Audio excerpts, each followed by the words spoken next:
سے نامہربان دور میں فضا پر کسی نئی تحریر کی خبر ہم مزاج نگاروں کے لیے ایسے خوشی کا باعث ہوتی ہے جیسے ہجڑوں کے ہاں کسی بچے کی پیدائش کی خبر۔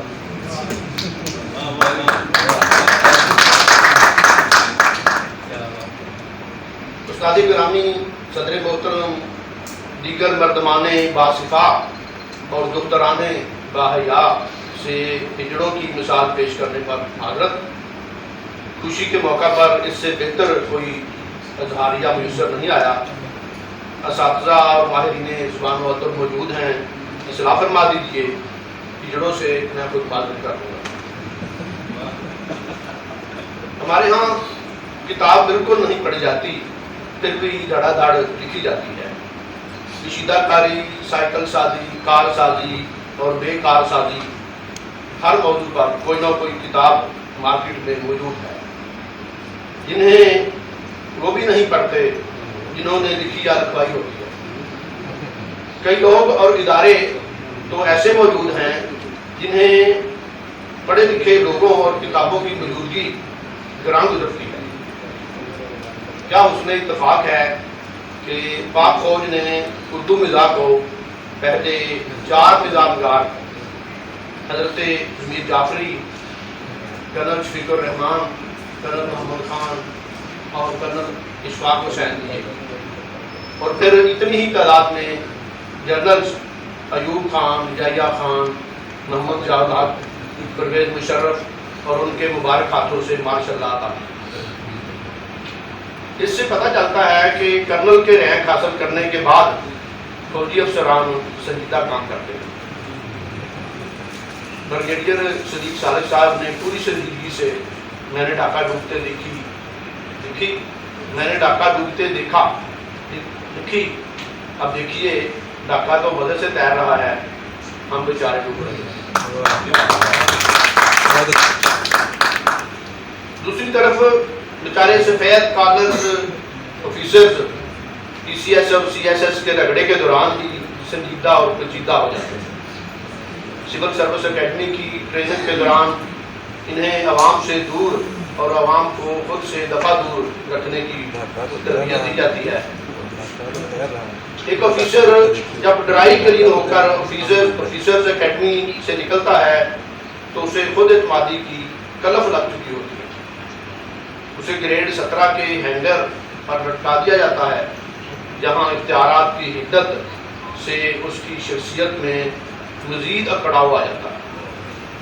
ہمارا مشاہدہ ہے کہ یہ لوگ دکھنے میں نفیس، بولنے میں ماہین، چلنے میں متین اور پڑھنے میں فتین ہوتے ہیں۔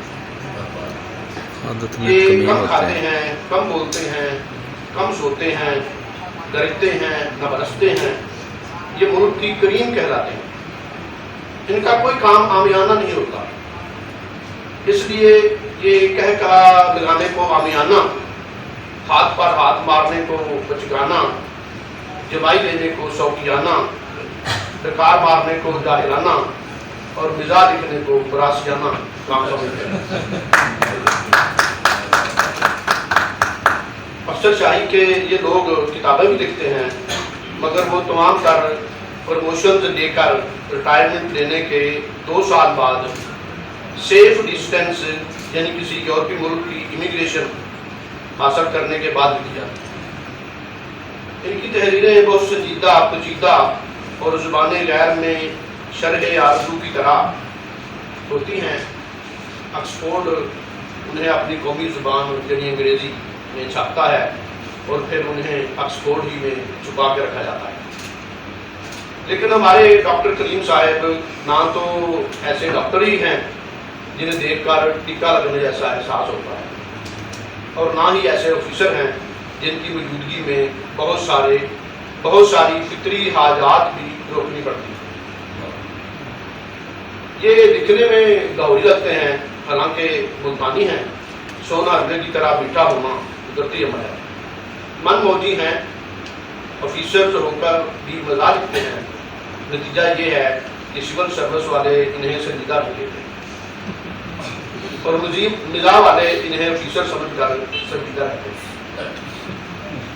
اہم نوکری کے بیچ کسی پروموشن اور ٹرانسفر کی پرواہ کیے بغیر پہلے انہوں نے صاحب بہادر لکھ کر اپنا تاج کروایا، پھر من موجی رہے اور اب بے کار سرکار ان کی تیسری تصویر ہے۔